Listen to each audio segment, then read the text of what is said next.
Hello, beautiful people.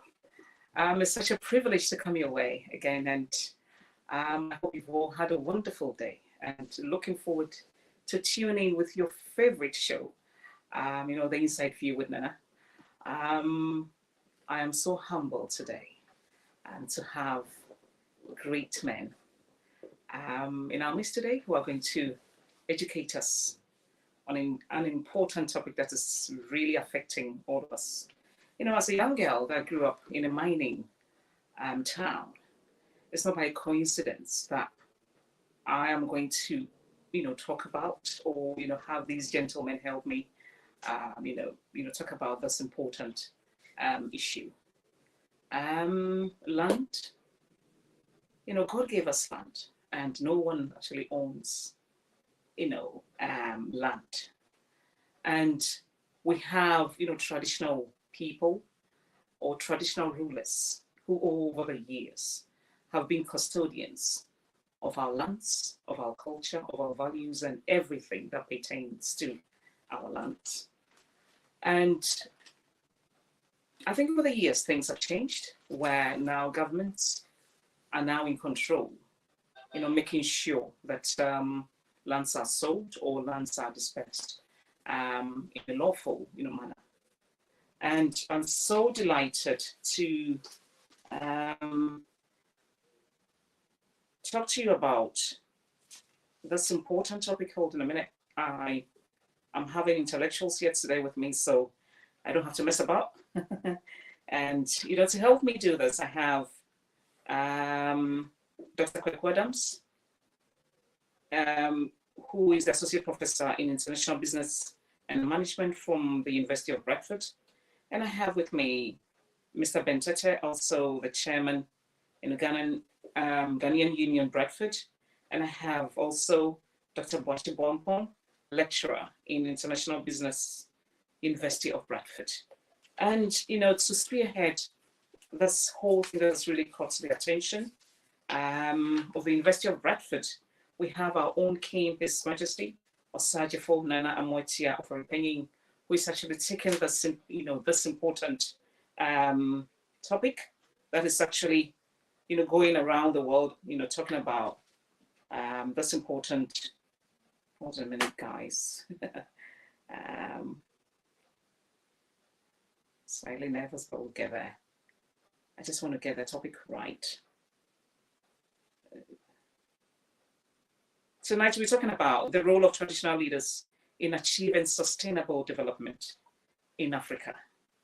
The role of traditional leaders in achieving sustainable development in Africa. And let us welcome, my guests, whom I've already introduced.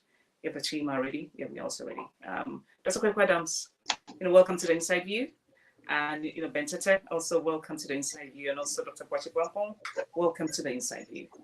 Thank you. To have doctors and also my dear brother teacher. I'm a bit nervous, so bear with me. I think this is the first time I'm having a proper academic, discussion. So I'm all over the place, but I'll try my best, to steer this conversation well. We are talking about sustainability, the role of traditional leaders in achieving sustainable development in Africa. And tonight we are using Ghana, as our case study. So we don't want to leave the other, African countries out. This is for the whole of Africa. But for tonight, we just want to concentrate on, Ghana. And I think on our subsequent discussions, we'll bring in, the other countries who will also share their experiences on this topic. So, let me just go straight to the point, because throughout, the history of modern environmentalism, there's been an undercurrent of grassroots activism, that is really affecting most of the initiatives that most nations actually want to spearhead, because of demonstrations from the grassroots. This that has been displayed at all major conferences on sustainable, development. So, Dr. Wampum, why do we need, our traditional leaders to be custodians of our lands? Right, thanks, Nana, and thanks for inviting us onto the program today. You're quite honored to be here. Right, so when we do talk about traditional leader, what do we understand by who is a traditional leader? Because I think that will help us to be able to bring this into perspective. So, in our part of the world, unfortunately, and before colonialization, we did have our own systems and structures in place where we were governed by our traditional authorities. And these are people that we revered. So we actually do look up to them, and then do listen to them when they do bring policies and procedures that we need to follow. And I'll give you a simple example of this. In Ghana, for example, if there is this Mo festival, I don't know whether some of our leaders, some of our listeners have heard this before. There is a system in place where there is no drumming or dancing, and everyone listens. Okay. So if we are to achieve sustainable development in our part of the world, and by sustainable, what do we mean by that? So I think it also be better for us to educate people about what it is, because I'm pretty sure not everyone will understand what sustainable development means. So way back in 1987, and I don't want to go that far past that because this has been there for a very long time. The Broadlands Report, Our Common Future, gave us a simple definition of what sustainable development is. And what that is development that actually meets the needs of this present generation without stopping the future generations from achieving this. And if we are to be able to achieve our needs now, and also not stopping the future generations to achieve their needs, then it means that we need to also use what we have. Okay, so it's not just about achieving development on a more sustainable basis, but what can we do to achieve this development? And for our part of the world, in Africa, and I should say, using Ghana as an example, traditional leaders are people that, because we revere them, because we do look up to them, they have a huge role to play in helping us to achieve these goals that we have set. And as the interview progresses today, I'm going to zero in into what these sustainable goals are, and then how can we then bring in our traditional leaders and what role they can play. So yes, we do need them because we do revere them, and it's something that I think we haven't harnessed yet to that extent. And even if we have tried using them to help us to achieve these goals, I don't think it's something that we have persevered. And it's about time that we look into that to ensure that we all are able to achieve these wider UN goals that we set. So yes, we do need that. Oh, great. So if I can come to you, Ben, for our traditional leaders, what, for the sake of our young children who do not even have a clue as to what our traditional leaders, the roles that they, play. Can you please educate us, some of the roles that our traditional leaders play?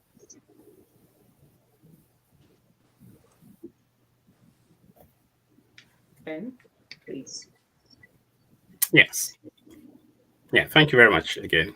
So yes, I think Dr. Abuakwa alluded to a few of those, but we know that we have governance, we have governments, but before, as Dr. Abuakwa said, before colonization, before the white man came to our country, we have our own ruling system. We have our system that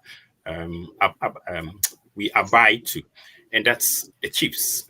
They are the military, they are the religious heads, they are the presidency, they are the judiciary, they care for us, they make sure they are the courts, they rule and they make sure there's peace in our nation. They are the custodians of the land, and they look after the nature and everything that we have. And so as much as there is a government that deals with the political issues, we also have our chiefs. And I think Dr. Abuakwa again mentioned that we still revere them, especially because I believe that Africans in nature, we are traditional in nature. And we still, despite all the government and modern developments, we have that traditional thing in us, and therefore we still value them. Why? Because they are very local. So, for example, your chief will be within the people. It wouldn't be a minister that or a government appointee. He's within the people. He looks out for the environment, the community, the local area. He is also the religious heads, and as we know, people from Africa were very religious and traditional. So they have this extra that probably the minister or the government appointee doesn't have, because he comes across with some religious background as well, and they have this permanency around them. So a king or a chief can be there for a longer time than a government appointee. So yes, they are very vital. And these are some of the roles they play, even in the modern African world. Dr. Adams, I mean, why do you reckon, like those of us in diaspora, the nationals, should promote and uphold, before we go into the sustainability and why? I mean, this is so important, to talk about it now. Yeah. Sorry, the line was a bit breaking up, so I could not hear quite what you. Can you please repeat the question? Okay. I said, how do you reckon, diaspora and nationals should promote and uphold cultural values like before? Yeah, let me take my time. Anyway, thank you so much for having us on this program, such a very important program. And to your viewers for giving us the opportunity to discuss some of these things. I think there are three main economic agents. If you look at every economy, there are three economic agents. The first one is the household or the family. Second one is the government, and then the firm, So at the fabric of every society is the family or the household, who then goes into government, who also set up businesses. So in every economy, you see these three key agents playing together, whether it's a Western society or it's an African society. The key custodians of any system of governance in any structure are the people who are the leaders of the industry, leaders of government, and leaders of the family. So if you look at Ghana, for example, everyone comes from a family, what we use in our Ghanaian parlance as Odishia. Everyone is Odishia. And to be an Odishia, to come from a home, you must have a family leader who is part, in those days, were part of bands, And it's the same system that has run over the years. Back in the UK, for example, you look at when the Queen died, you saw most of us in Africa, most of us Africans think that the West or UK, for example, do not have culture. They don't abide by traditional kind of systems, but they do. When the Queen died, you saw how the culture at play, the best of British culture at play. So, and it's quite crucial for us as time goes on with democracy, theocracy, autocracy, all kinds of governance system, for us to actually look back, because we need to go back to our roots to understand where we have come from, the history that we've been part of over the years, and how we can utilize our resources in the present circumstances for the future that we aspire to have as Africans. Therefore, those of us in the diaspora, have seen the best of the world. We look at the culture in Britain, and every organization where you go, there's an organizational culture. In every society, there is a culture. There is a way of doing things. And the best people who are the key custodians of the culture are the chiefs. And that is why, if you look at, I've got in the newspapers today, for example, I saw the Ochini. Somebody shared this on their platform that I'm part of. Ochini is just encouraging people and saying that we have done it before. Ghana will not bear Ochini, So He's a voice for the people, trying to stand in to say, we have been through several of these elections and we are going to do it again. Just mobilizing and giving hope to the people. As for politicians, they will come. Politicians come, politicians go. But the chiefs will always be chiefs, or the kings would always be kings. And that is why we need to see them as a key component or part of the society that we live in, especially those of us in Africa or from African countries. Yeah, thank you. Based on what you just said, just based on what you said, like you just said, we have environmental issues like overgrazing, overcultivation, and deforestation, in Ghana. And here you are, I'm just educating us that the chiefs, the kings are custodians of lands, and we are seeing all these, every day on the news. If they are the custodians of these lands, called lands, what are they doing to make sure, our lands are in good conditions? Just based on what you said. So, in the West, let me borrow a bit of a theory that most people might be familiar with. We call it the agency theory. It's used in accounting or management, and those who invest in stock markets knows what the agency theory is. Agency theory talks about a principal, person who owns something and then gives it to somebody to invest on their behalf. So we have the agent and then the principal, the owner and the manager of resources. Now, the key principles of every land, if you look at the UK, for example, the Queen owns the land. So the land belongs to Her Majesty, So you have to abide by the rules and regulations of use of the land and for the purposes for which it has been designed for. So the chiefs, in our case, in Ghana, are the principals. They are the owners of land. And their key role, apart from the fact that individuals might own pockets of land here and there, the chiefs, let's say for the Western region or the Ashanti region or the Central region or whatever region that is in Ghana, the chiefs are responsible for certain dimensions of land that they are in charge of. And their responsibility, as much as we can say some of the chiefs have been very, very effective in ensuring that their lands are protected and the water bodies are protected, others have actually been part and complicit in selling lands that is used for the mining, destroying our water bodies. And when we see the videos and photos circulating on social media and some of the things that we see, it's quite sad to see that water bodies have been destroyed. We cannot, by all means, not blame the chiefs or the custodians of the lands for these occurrences, because the factors that cause this is quite multifaceted, and it will not be fair for us to put it on your doorstep. However, as far as when it comes to land, the ownership and the use of land is concerned, every chief in every community is supposed to be responsible enough to ensure that their lands are protected and catered for, not only for, I think my colleague initially gave a very fantastic definition looking at sustainable development, not just squandering opportunities now, but making sure that we leave some for the next generation.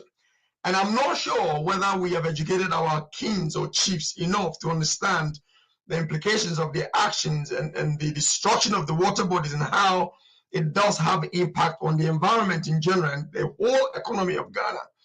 But I think there is more that needs to be done by every single chief, and maybe perhaps the House of Chiefs in Ghana needs to really look at, not just blaming the government for everything, because government come, government go, but the chiefs are the key custodians, probably providing education programs or some seminars where they learn how do we tackle some of these problems.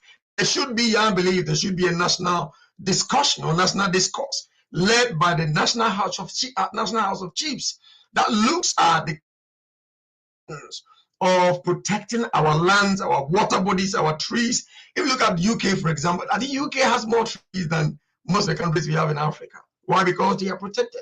You cannot just get up and cut any tree, because to cut a tree, you need a tree doctor, somebody who is trained well enough to know what it means to cut a tree down. We need to put some of these systems in place. It's not too late for us to pick up the button where we lost it. Thank you. I'm so glad that you said that, the House of Chiefs, can be educated, on this, because I was thinking, there should be, certain things like the corporate social responsibility where, where people acquire lands for mining and stuff like that.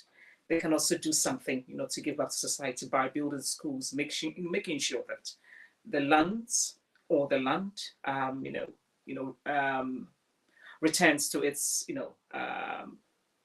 normal state, like by, building trees or, anything just to make sure that the land is secured, for the citizens of that town. Yeah. That's just by the way. I just want us to zoom into today's, discussion. Dr. Osagyefuo, please, I know you started saying, something about sustainability, but, just let's delve a bit deeper into this topic. Please explain, just explain to everyone why sustainability development is so important for Africa's growth, and for that matter, Ghana. Yeah. Right. Okay. Nana, thanks a lot, and greetings to your viewers once again, for taking the time to listen to us. Right. So, this key issue of sustainable development has been a discourse, and it's been around for a very long time. And but what the issue here is that there used to be pockets of it. For example, the ecologists were thinking about sustaining ecosystems, for example. Then we had people like the sociologists looking at sustainable development more from a participatory perspective, and that is where we can draw our traditional authorities in. Okay, and then we also had economists looking at this from more of economic growth perspective. But that said, all this is more like a triangular element where if we are able to look at the issues that are facing our world. So, for example, we're talking about zero hunger, no poverty, and all these things are things that if we are to able to achieve that, we cannot just look at doing this as pockets of people sitting down somewhere and decided that, well, this is what we want to do, and I think this can work. It's more about us coming together and looking at this from a more holistic perspective, and then designing policies and procedures that will help us to achieve this aim.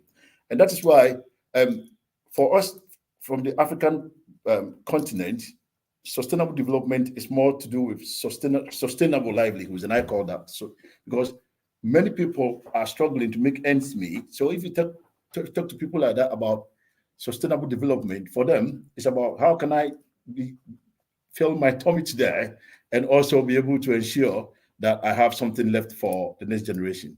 And in our part of the world, this is where I particularly think that we need to be looking at. So yes, we need to be looking at what we can do today to ensure that the needs of this present generation is met without also compromising that of the future generation. And to do that, we need to look at this from this perspective.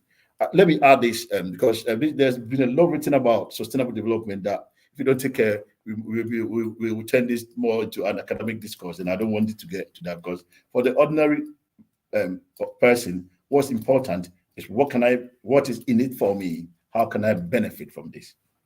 So let me break this down to what sustainability and their development. So this has been argued from two main perspectives. Like, okay, let's look at development then. So let's improve people's lives. Okay, so if people are to be developed, then there needs to be an improvement about what they're doing now from what they were doing a year before. And then linking that to sustainability means this then needs to be done continuously or indefinitely. So where and how can we be able to improve people's livelihoods and then do this continuously and indefinitely? And that is where sustainable development is key, and that is why it has been part of these UN agendas. We've all heard COP26, and 27, and all that they're doing is bringing in more of a climate action to that. But for us, from the African continent, it's more about what we can do today to ensure that our needs are met, and that of the future is also made. But that needs to be more of a collective action. And that is why, personally, I think the sociologist's definition of sustainable development, looking at it from more of a participatory perspective, means that we can work together to achieve wider development in our world. So, yeah, thank you for that. Wonderful. So, Dr. Kwekwadams, if I can come to you, what are the pillars of sustainability from a perspective of a responsible, strategic leadership? What are the pillars of sustainability from a perspective of responsible, strategic leadership? What is it? Okay, so let me pick up on the earlier point so that we connect the ideas together that Dr. Abuakwa mentioned. For the ordinary person, sustainability is, number one, a personal development, but also an economic development. So let's take, for example, let me give you very simple statistics that hopefully will help our conversation. In 1900, at independence, let's say in Ghana came in 1957, right? 1957, Ghana's population was 6 million. 6 million. As we speak now, Ghana's population is 37 million. Nigeria's population as independence was 47 million. As we speak now, Nigeria's population is 220 million. 220 million. Let's look at two countries from the West. UK's population as of 1900, as over 100-year period, was 37 million. That's UK's population, 37 million. As we speak now, UK's population is 67 million.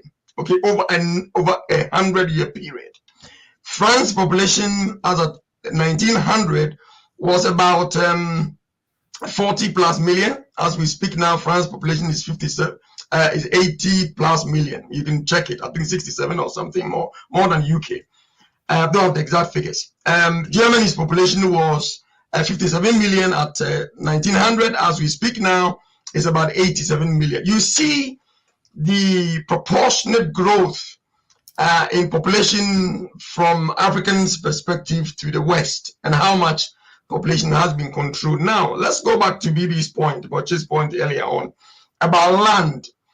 For any group of people to be able to grow in anything, they must have a space where they occupy. That's where they can define their identity. That's where they can define their culture. That is where they can claim their belonging. So the land is the key thing.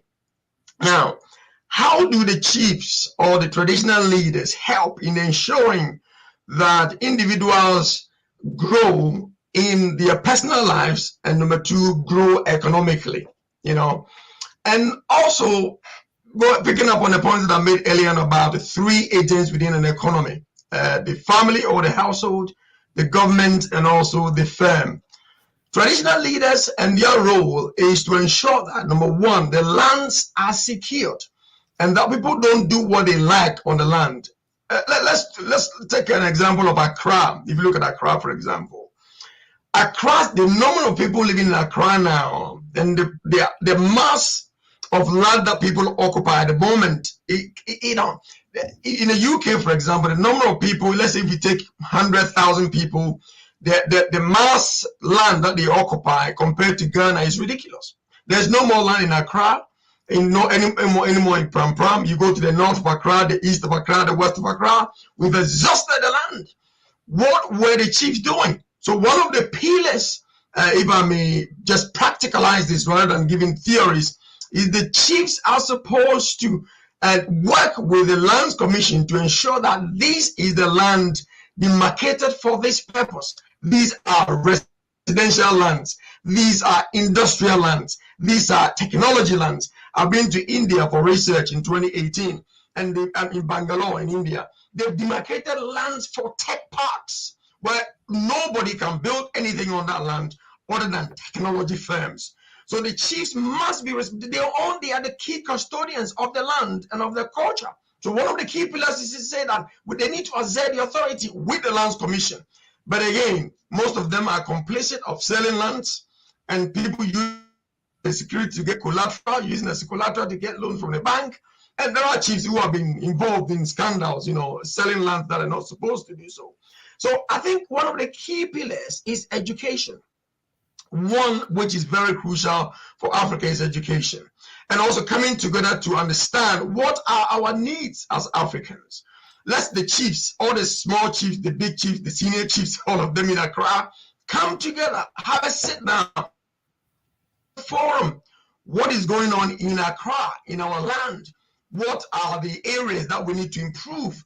What can we do to help each other buy land and be afraid that somebody else is going to buy the same land and I'm going to have to waste my time going to court for it?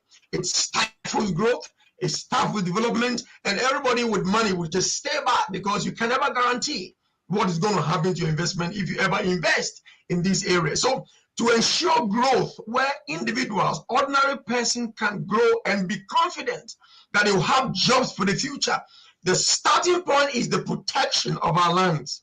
And it starts with the chiefs and whoever is the government official who heads the Lands Commission. That conversation needs to happen now. And I believe it is time for this conversation to happen, for us especially to look at Accra, the growing urban populations. What are we going to do in the next 50 years? Imagine, in the next 50 years, what is going to happen in Accra? That's a thought. I'll leave you with a thought. I'll end that with a thought. Thank you. You know what? I was keenly, listening to you, talking about education. And I'm so surprised that this education has not, taken place, ages ago. I remember, just growing up as a young, girl, I keep asking myself, because I know, Wachibuampong, it's a lands commissioner, and,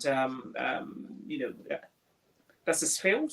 And I keep asking myself, at what point in Ghana, does the chiefs or our kings work with the town and country, planners, and also, the land commissioning department? Because it looks like anybody at all can just buy a plot of land and just build anything, anyhow or anywhere.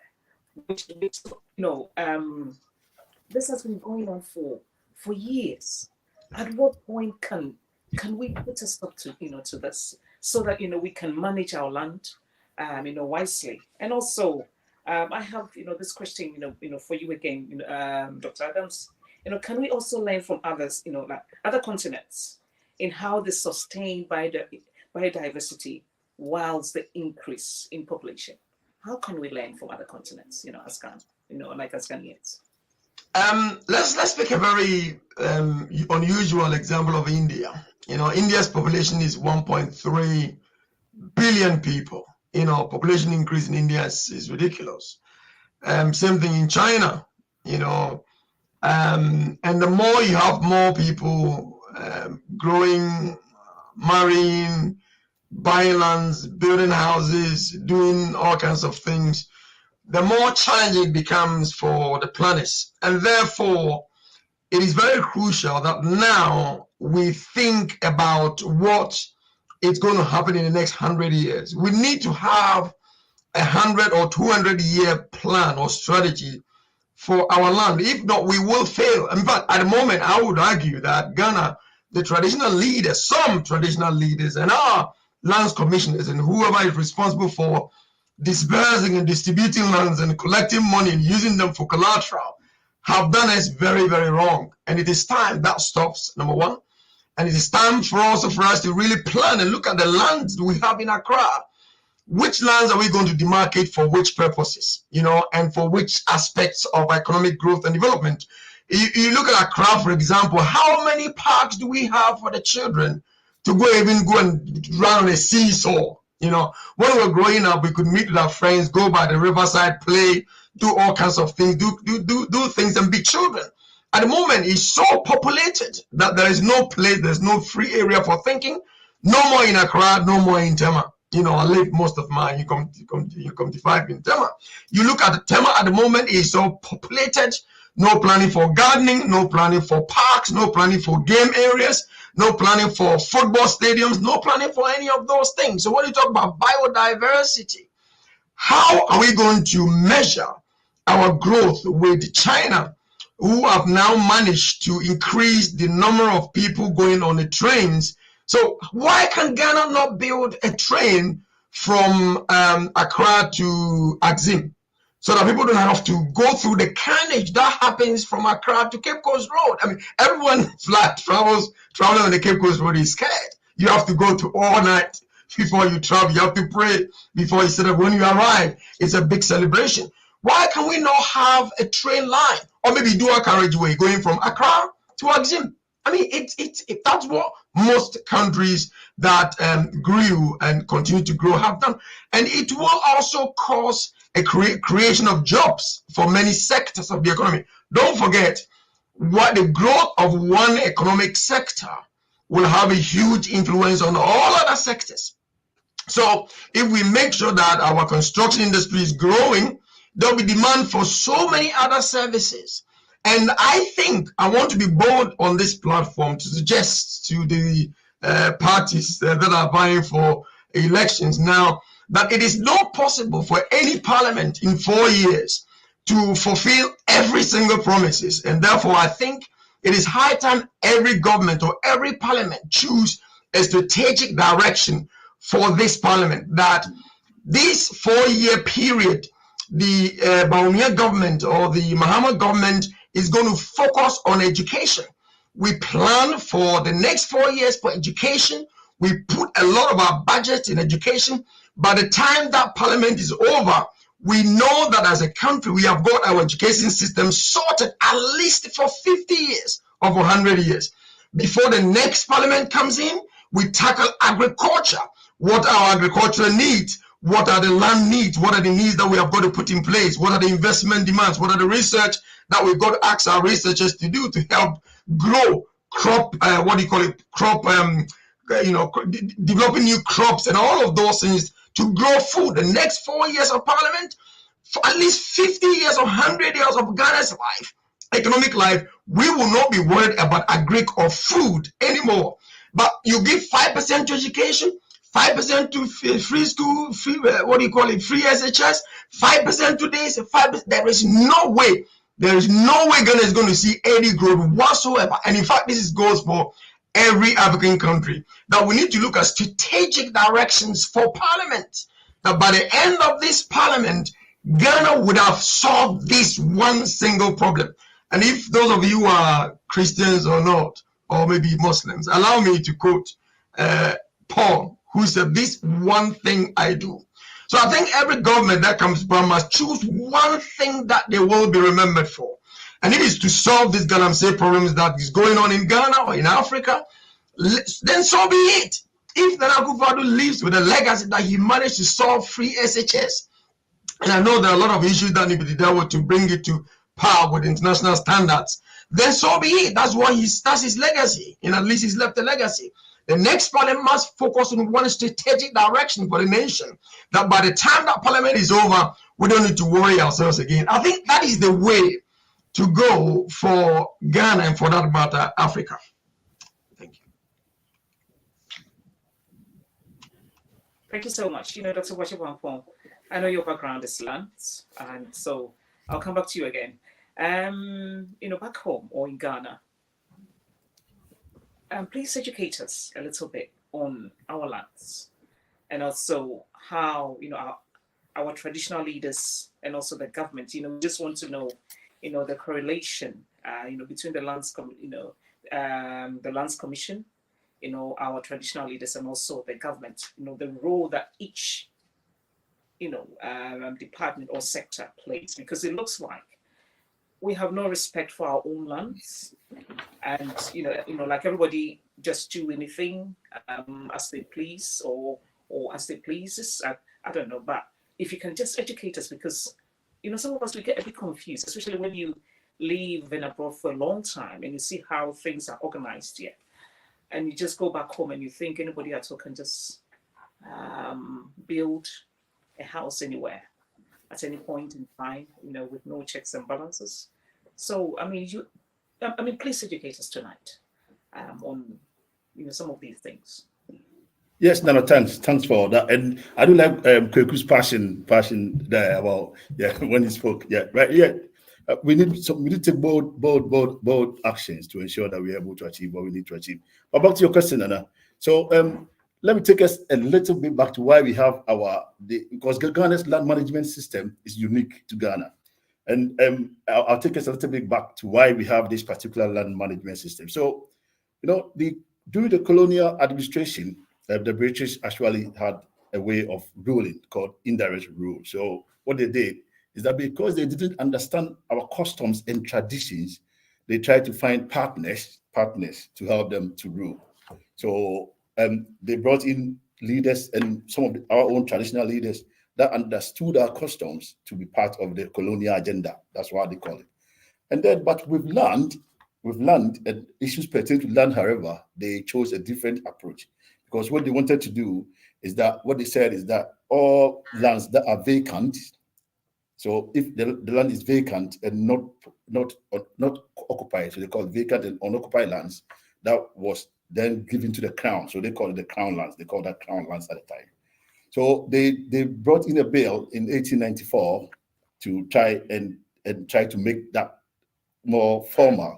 And then in 1897 they changed that into a law. But luckily there were some elite group of people in Ghana at the time or should we say the Gold Coast at the time, that did not understand why all the lands needs to be under the crown. So there were a few demonstrations here and there. So what happened there is the colonial masters quite reluctantly decided that, well, in terms of land management, they are going to let our traditional authorities look after land. So, and that is where, and well, there have been a lot of arguments as to is that part of our problems? Because that is where this issue of dual land on management systems started from. And in Ghana, as at today, we have two land management systems, both operating concurrently. So we have the traditional land authority and we have the state lands. So 80% of our lands actually is owned in traditional ownership.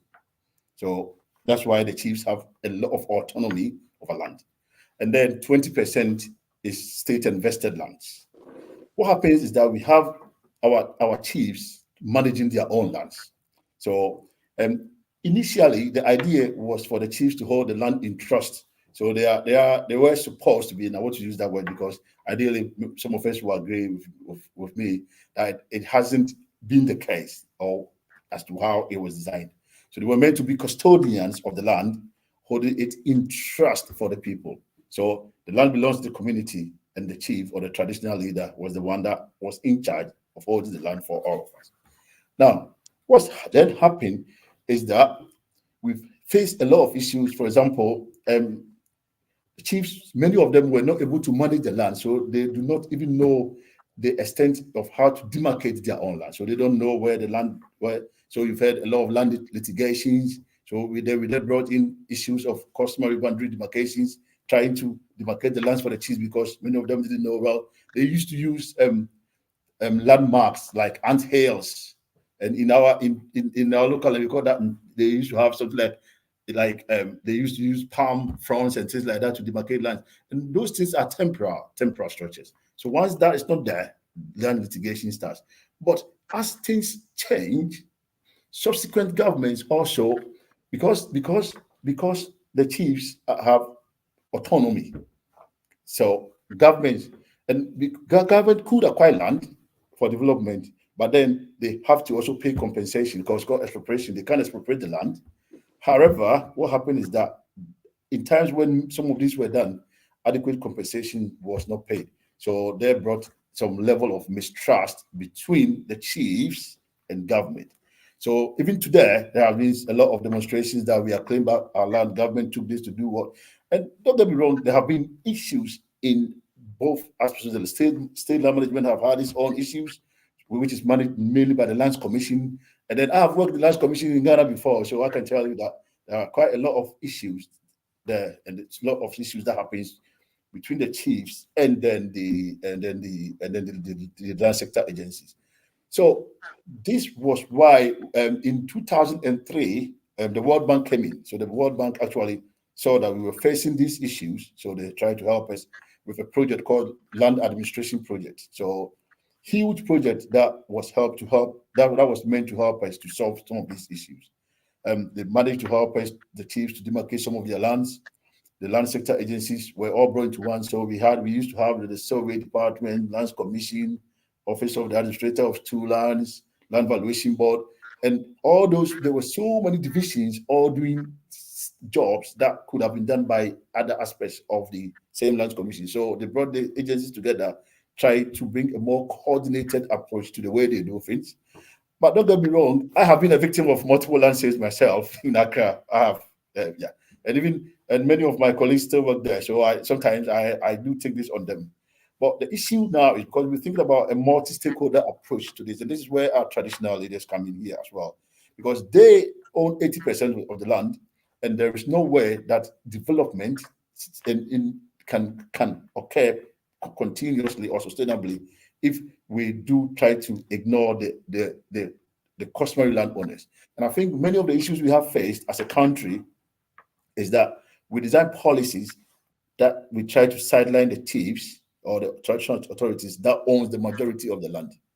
And if the owners are not brought in, if we don't use a multi-stakeholder approach to addressing this issue of multiple land sales, this issue will persist. And unfortunately, that today you do hear land gas here and there, people using extra-legal means, and all these are backed by theory. So DeSoto, for example, they say that where legal means fail or to address issues, people resort to extra-legal means of this nature to protect their lands.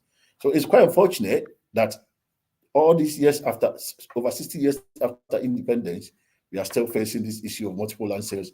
Things have been done, efforts have been made, but it's about how we collectively come together to ensure that we work together. Today, though, there are customary land secretariat. I don't know whether you heard of the CLSs they are called. And that project that I was talking about was able to establish 88 overall. So many traditional landowners have been educated about how to demarcate their lands, how to issue proper allocation notes when someone buys land, and then coordinate with the lands commission so that the person that owns the allocation note, the right person, is then able to go to the lands commission and register the land.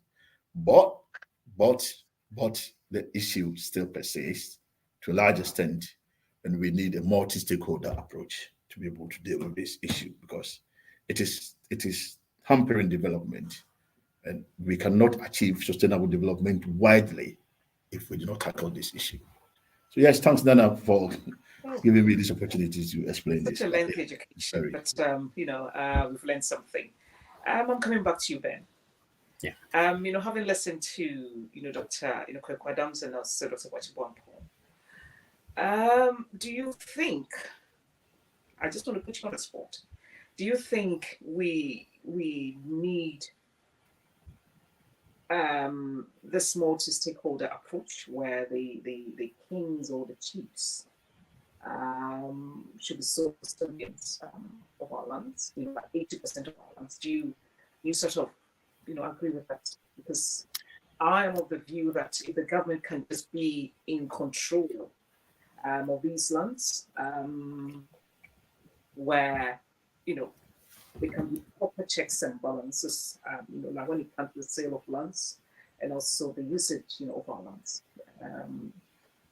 What do you think then? Yes. Unfortunately, this is where we are, and I'll struggle to see how currently, with what our chiefs are benefiting, unfortunately, from this land, I like that. I can't see how they are going to relinquish anything to anybody. And sad as it is, this is what it is. It's not working.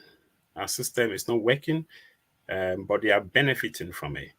And therefore, just like many other things in Ghana, it will be difficult for us to or for the chiefs to say, look, government have this, or government has to.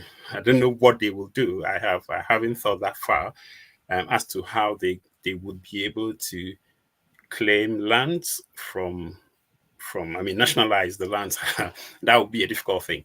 So as much as in theory that seems the right approach and the right way to go, I see the difficulty in achieving that realistically. So yes, to answer your question, that's what I would say. However, I just want to move the discussion slightly forward in terms of what we would, when I say we, Ghanaians or Africans who are outside of the UK, as I'm here representing my Ghanaian counterparts who are here, we want to see a lot more than just land in terms of sustainability. We spend a lot of time and money sending money to our people back in Ghana, and we want to see the chiefs helping or working with government, not just the land, but all other things, development and poverty. We want them to do more for the youth. We want them to do more for women and children. We want them to promote education. There are a lot of things that needs to be done. And probably like Kweku said, one thing at a time, but they have to start doing something. I think that's what we would call for.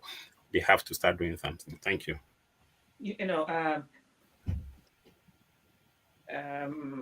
Thank you so much, Ben. I mean, for just saying that. And just to add to what you just said, over here, we see demonstrations of, our grassroots innovation, just displayed, at all major conferences on sustainable development, where they don't like something being erected, like on a particular land, you see the green people, against whatever, they would just come out, protesting against anything that they feel it's not green enough. At what point can we also make sure our youth, become aware of these environmental issues or these land issues, to the point that when they see such things, they'll be bold enough to demonstrate positively, to put our chiefs and also our kings in checks, just to make sure Correct. just to make sure that there's fairness or equity across board. Yeah, that's a really good point. Because as we have all identified, I mean, both the chiefs, the government, everybody knows what's right. We all know what the way forward, but the political will and for the youth, the bravery probably it's not there. The question is at what point? Difficult to say what point, but it's needed. People have to be honest with themselves. We have to start to have the conversation. And I think it's about we can introduce in this discussion we're having to what we are doing, the three of us here plus our colleagues that will maybe coming on your show later, what we are beginning to do. As a few of your listeners may know, on the 12th of September, we are beginning to start a conversation, and therefore we are inviting a prominent chief from Ghana, His Excellency Osagyefuo Nana Amoatia Ofori Panin, to come and begin to have that dialogue with us. We want to start a conversation. That's what we can do from here. We want to listen to what they are doing. We want to suggest things. We want to hear from them. We want to start talking about these things and the way forward. We had enough of the problems, and we all know the problems. We want to begin to talk about solutions. And therefore, your question is at what point? And my answer to that is the point is now, but then we have to start talking. We have to start having discussion with the relevant bodies and institutions. And that's what we here, plus some of our colleagues, are beginning to do. And we're hoping that this is a first step in many other things we will do in pinpointing or bringing ideas together, harnessing all that brains and the opportunities, and therefore passing on to our younger brothers, our colleagues, and who are resident in Ghana, to begin to think of, look at things differently, and see how best we can put pressure on bear on the relevant bodies, to begin to change their approach to how they are being custodians of the land and all other things in Ghana. How best we can change these things. So yeah, thank you very much. That's a relevant question. Yeah, like to anyone that just tuning, this program is just in preparation to an amazing event that is going to take place, at the University of Bradford, School of Management that's actually organized this, fantastic event, and it's just, it's titled Africa's Traditional Leadership and Sustainable Development Forum 2024, and it's spearheaded, or like the keynote speaker is our own king. I don't want the name right. Sorry, I don't want to pronounce the name wrongly. It's Nana. His Majesty Osagyefuo Nana Amoatia Ofori Panin, and also the theme for this whole program or forum is it's the role of traditional leaders in achieving sustainable development in Africa. The role of traditional leaders in achieving sustainable development in Africa. And so this discussion is in 3 parts. So today is the first one. And so, coming next week, Monday, you will have, the second cohort and then the final, discussion, just to build up to the main event. So if you haven't registered, please, I'll send the link, after discussion, and please register, because we can have, we'll have a physical,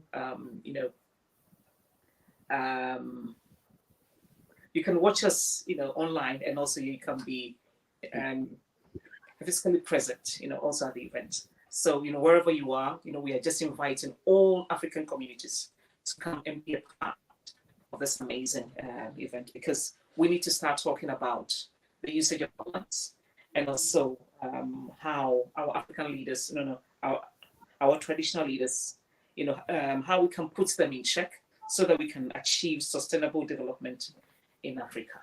And so I don't know whether Dr. Kwaku Adams has got something to say in trying to wrap up, and also Dr. Boache Boampong, before we go, and also Ben in the final words before we go.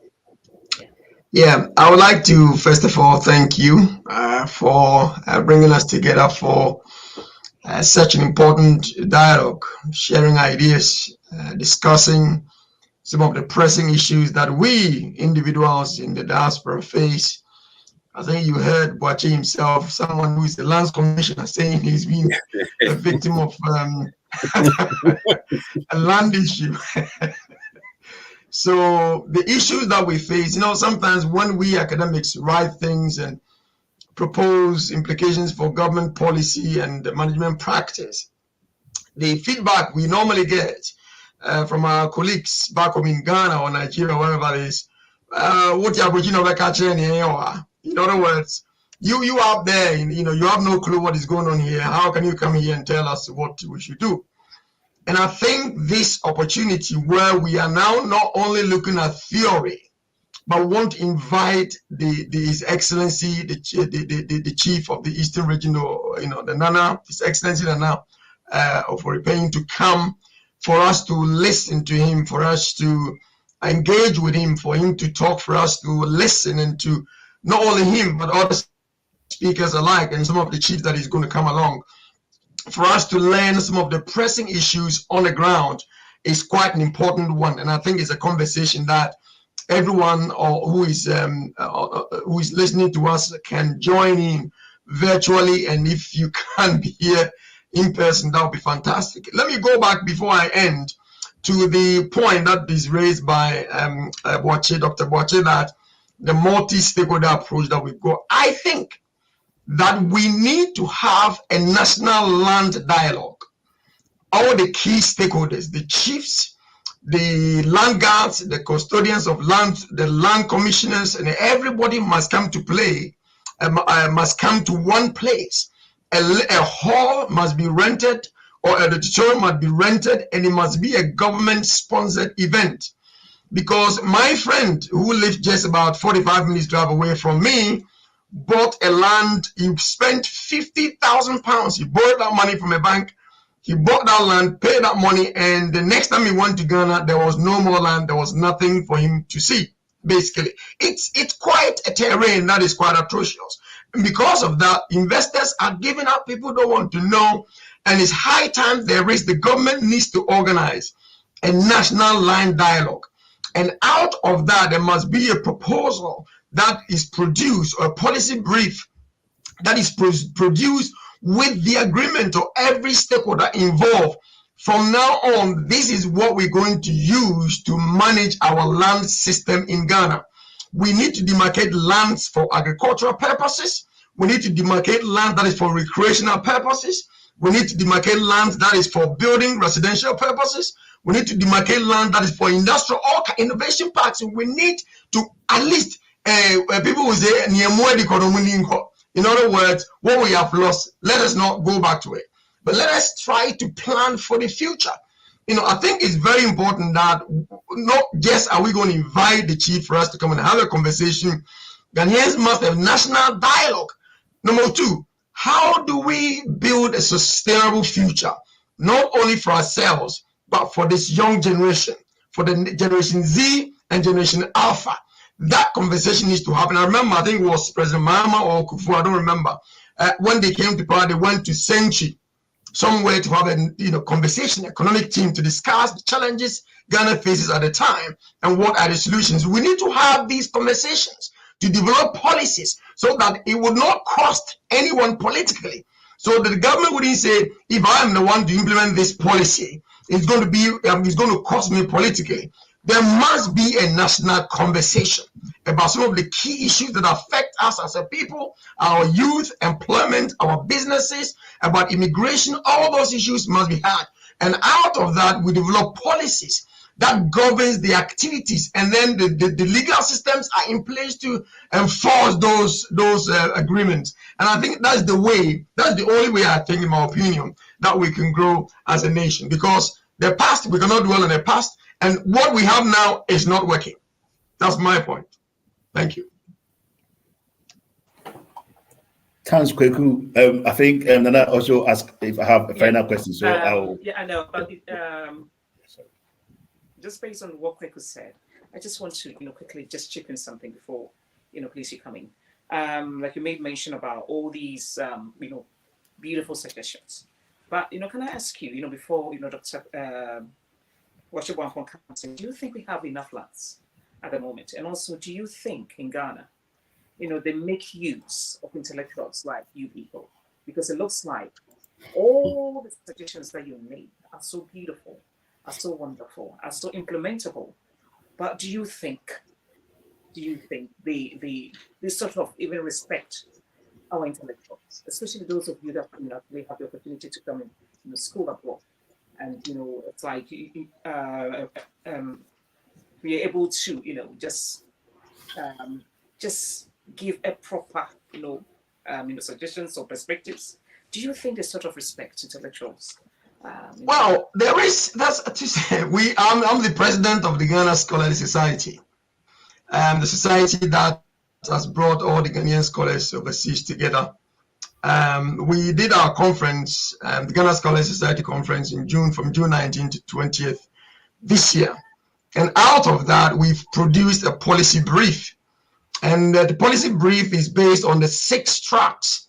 We had 6 tracks focusing on health and engineering, economics and finance, business and management.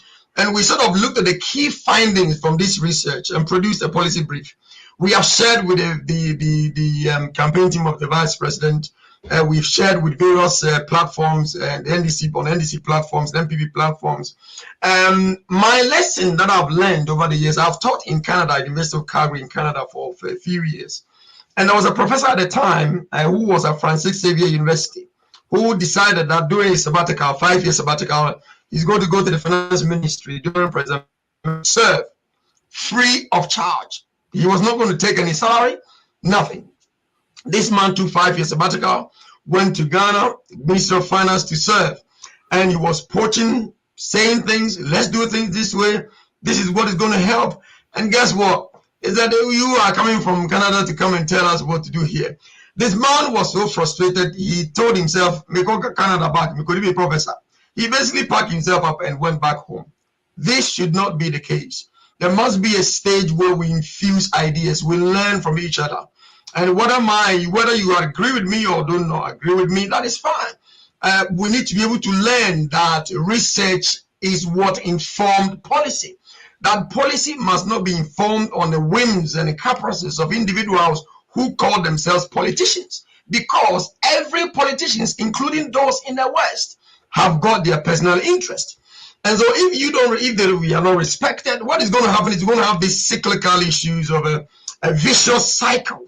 That is what we see in Africa and if you look at the media space, for example, listen to Joy News or GTV News, you hardly come across engagement of intellectuals like us. And thankfully, we've managed to assemble a lot of intellectuals on one platform. On WhatsApp platform alone, we have got over 200 Ghanaian academics in US, in Canada, in the UK, all over the world that can speak to issues. I think it's high time the media houses engage us. And if you don't like us, at least be mindful that the amount of money transfer that goes from the West or from overseas to Ghana is bigger than any foreign aid any country can give to Ghana. I mean, all the foreign aid combined. So we make a huge contribution, and we have to have a say in terms of what goes on. And whether we are respected or not, we'll continue to have views and thoughts just because we love Ghana. It's our motherland. Thank you. Thank you so much, Dr. Washington. Right, yeah, thanks, Nana. Thanks, Kweku. I love your passion as well as laughing, don't you? Right, yeah. So, I think I'll add this because I think Kweku forgot to add that.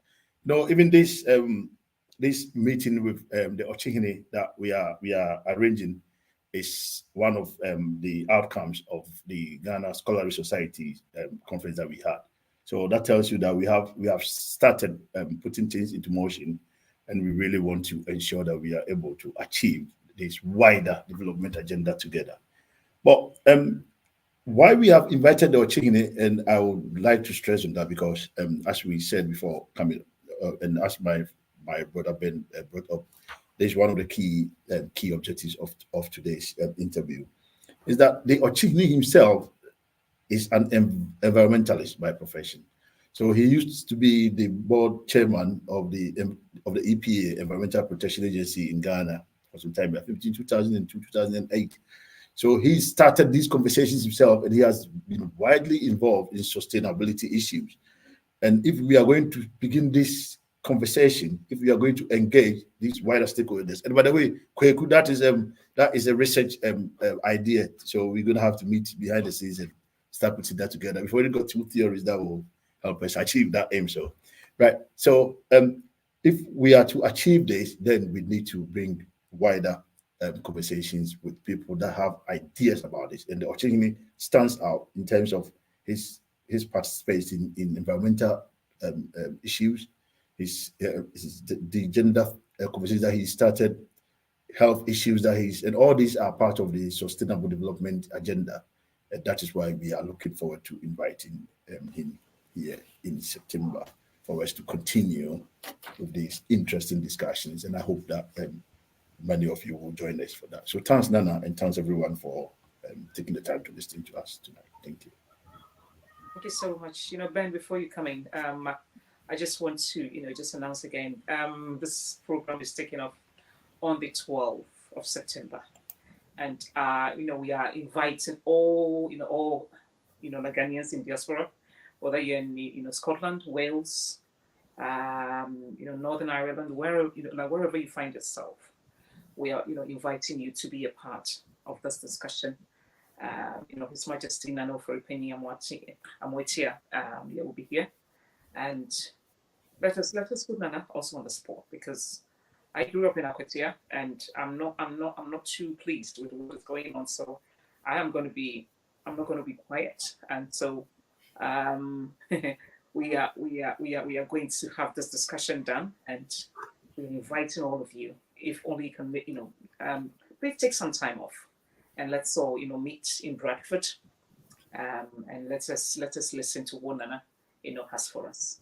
So the link, yes, will be uploaded, shortly after the program, and also just join, virtually if you can, or if you can be physically present. Yes, I think that would be awesome as well. And so, Ben, if you have anything to add before you go, please. Oh, yeah, probably just to sum up from my end, So I am, I've come into this from the background of a leader of the community, Ghanaian communities in Bradford.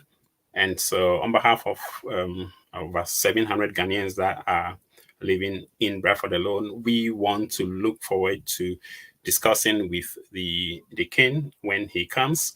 Issues, a lot have been said about land, so I'll leave that alone.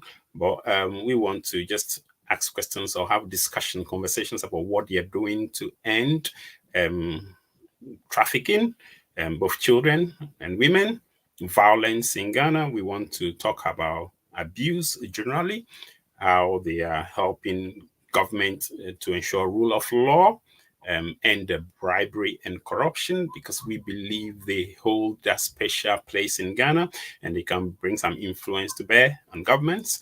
General accountability and transparency in governments. We want to talk about female genital mutilation. We want to talk about issues that affect ordinary Ghanaian in terms of sustainable development. And so, as has been said, please make sure that on the 12th, if you are in and around the UK, especially in Bradford or West Yorkshire, you head down to the University of Bradford. More information will be shared. The event is a full day event. But if you are coming in person, you need to register just for administrative purposes. It's a free event. You're not paying anything, but we need to know how many people will be present. So please do register when Nana shares the link. So you are there in person. If you're not able to come personally, please join the link, join the event online. We're hoping to have fun. We're hoping to have intellectual discussion. We're hoping to start a conversation that will begin to change mentality, change the way we look at things in Ghana. So thank you very much, Nana. Thank you to the audience. Thank you all. Thank you. Thank you so much to anyone, that has stayed with us till now. We say thank you so much for your company. And, just like Ben said, if you're free on that day, please just head to, University of Bradford. It's high time we put our leaders into account. It's not every day that we'll just dance and, just welcome them with a bouquet of flowers and just let them go. But let us use that day to put Nana on the spot by highlighting every problem that is affecting, those of us in diaspora. We should let Nana feel our discontent and everything that we feel about Ghana. So please come in your numbers. Come in your numbers. Come, I don't know, but whatever you're doing, please make time and let us have this, this discussion, because we're going to have another discussion hopefully next week, Monday, God willing. And we'll talk about something else, but like on the same topic, but on a different heading as well. And we are going to invite other African nationals that are also they'll also just educate us also on the land issues that they have in their respective countries as well. So this is about Africa. But today, the case study was on Ghana. So thank you so much. And I will please urge you to share this, discussion, share it and let it go, far. And let people, register as much as they can. And on the 12th, hope to see all of you. Thank you so much. And God bless. And good evening. Bye-bye.